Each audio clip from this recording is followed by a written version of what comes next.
नमस्कार। नेट के जो कॉमर्स की आंसर कीज़ हैं, मुझे पता है आप सभी को लगभग पता होगा कि आंसर कीज़ आ चुकी हैं और आप में से बहुत लोगों ने अपने स्कोर्स को इवैल्यूएट कर दिया होगा।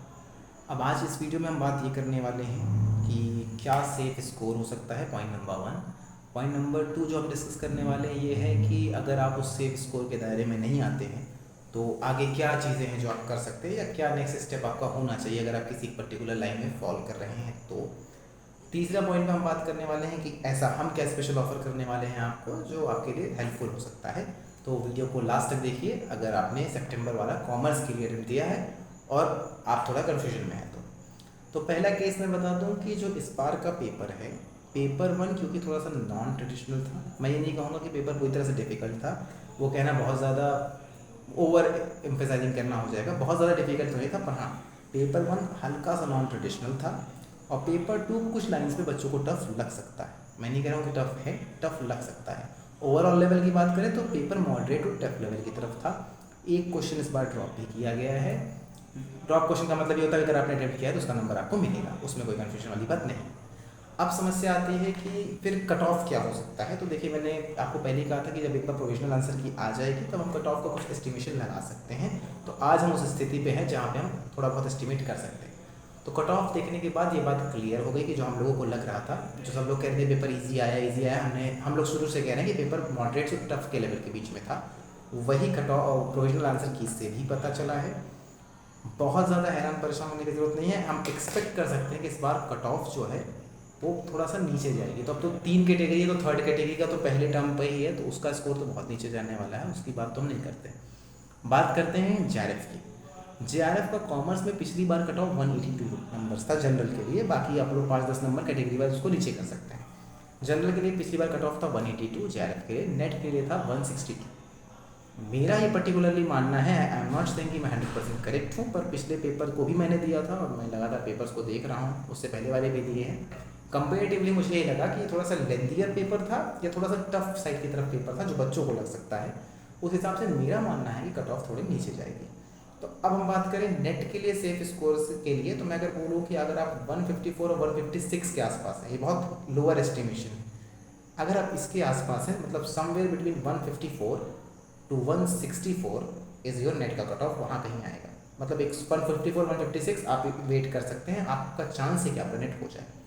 समवेयर बिटवीन आप अगर आप 170 टू 174 के ऊपर हैं तो आप जेआरएफ के लिए भी एक्सपेक्ट कर सकते हैं, होप्स हाई रख सकते हैं। हाँ, अगर आप 164 165 के ऊपर हैं, 164 166 के ऊपर हैं, तो नेट को लगभग जनरल कैटेगरी से कंफर्म मान के चलिए। और अगर आप 184 187 को 186 को 188 को क्रॉस कर चुके हैं तो जेआरएफ को भी लगभग कंफर्म मानिए। डिपेंड्स, अब देखिए बाकी बच्चों का पेपर कैसा गया, कट ऑफ इस पे होता है। मैं पास्ट ईयर के बेसिस पे आपको बता सकता हूँ कि इसके आसपास एस्टिमेशन घूम रहा है। तो 154 के ऊपर हैं तो नेट के लिए 154 के ऊपर नेट को का चांस बन सकता है। 164 के ऊपर आप नेट को लगभग कंफर्म मान सकते हैं। तो 154 से 164 के बीच में कहीं कट ऑफ नेट का जाने वाला है। आई एम एक्सपेक्टिंग कि 160 से नीचे होगा, ये थोड़ा लोअर लेवल पे कट ऑफ होगा। वही जेआरएफ का कट ऑफ जो आपका जाने वाला है वो समवेयर बिटवीन जाएगा 176 या 174 से लेकर के 180 के बीच में। अगर आप 186 से 188 के ऊपर है तो जेआरएफ को कंफर्म मान सकते हैं, आपको कोई तैयारी करने की ज़रूरत नहीं है। अब बात करते हैं पॉइंट नंबर 2 पे हमारे कि जो लोग इस स्कोर में नहीं फॉलो कर रहे हैं। अगर आप 120 से नीचे हैं, 120 से नीचे हैं, तो आपका किसी भी सूरत में नहीं होना है। तो उसको बोल जाइए कि वो 40% मिनिमम वो होता है, क्वालिफाइंग होता है, वो जोड़ जाके 120 नंबर के आसपास आता है, तो उसको आप भूल जाइए। अगर आपने सिर्फ पीएचडी के लिए एडमिशन लिया था तो अगर और आप 140 130 प्लस हैं तो अभी देखिए थर्ड कैटेगरी का क्या बनता है, उसका कोई पास्ट रिकॉर्ड हमारे पास है नहीं, जो पीएचडी एडमिशन के लिए सिर्फ कैटेगरी है। तो आप होप्स को हाई रख सकते हैं, लेकिन क्या होता है वो पता चलेगा। लेकिन अगर आप नेट के लिए और जेआरएफ के लिए, जो ट्रेडिशनल नेट है असिस्टेंट प्रोफेसर वाला कैटेगरी 2, अगर आप उसके लिए और जेआरएफ के लिए सोच रहे हैं और आपका स्कोर 156 154 से भी नीचे है, तो मेरा ओपिनियन ये होगा दिसंबर का अटेम्प्ट बहुत करीब है, लगभग अक्टूबर फर्स्ट वीक या सेकेंड वीक पे उस पर फॉर्म्स आ जाएंगे और मिड ऑफ दिसंबर 15 दिसंबर के आसपास एग्ज़ाम भी हो जाएगा, बल्कि पहले ही हो जाएगा।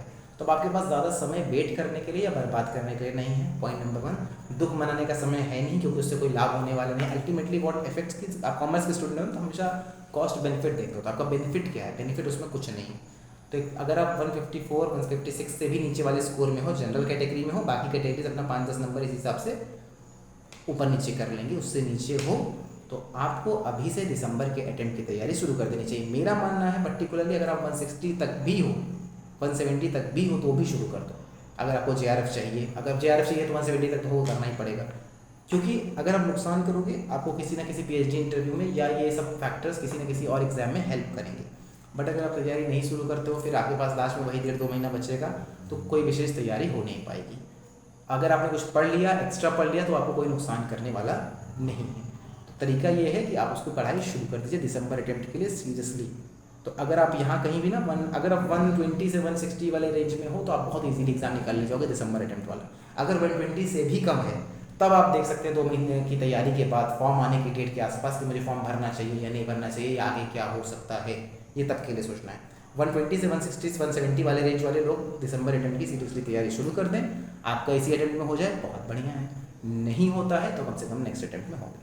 थर्ड पॉइंट, हम क्या आपको ऑफर कर रहे हैं, तो क्योंकि थोड़ा रिसोर्सेज की कमी होती है तो कॉमर्स पेपर 2 का कंप्लीट फ्री बैच हम चैनल पे ऑलरेडी चला रहे हैं। ऐसा नहीं कि हमने अभी शुरू किया है एग्जाम को देख के, ऑलरेडी चल रहा है। यूनिट 1 कंप्लीट हो चुकी है, यूनिट 2 स्टार्ट हो चुका है, जो दिसंबर से पहले हम पूरे यूनिट 10 कंप्लीट कर देंगे। कोशिश करेंगे पेपर 1 के लिए भी कुछ अटेम्प्ट करें। अभी मैं थोड़ा सा बिजी हूँ और बहुत सारे काम हैं पूरी टीम को ही, तो थोड़ा मुश्किल हो पा रहा है, पर हम इस मामले में डिसाइड करेंगे पेपर 1 के लिए भी कुछ कर सकें। पर पेपर 2 के लिए कन्फर्म हम कंप्लीट फ्री बैच चलाएंगे, आपको ऑनलाइन MCQs प्रैक्टिस करवाएंगे और सारी हेल्प्स देंगे। तो आप चैनल को सब्सक्राइब करके लाइक करके बैचेस को ज्वाइन कर सके, फ्री में पढ़ सकते हैं। कुछ नहीं समझ में आता है तो पूछ सकते हैं।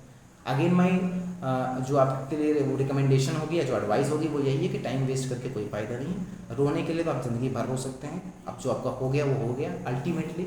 तो द वाइसर डिसीजन इज़, बेहतर डिसीजन ये है कि आप अपनी तैयारी आगे के लिए शुरू कर दें, ताकि जो अगला अटेम्प्ट आने वाला है एटलीस्ट वो बेटर हो। और अगर यही अटेम्प्ट हो जाता है तो बहुत बढ़िया, बहुत बहुत बधाई हो आपको। ठीक है, थैंक यू।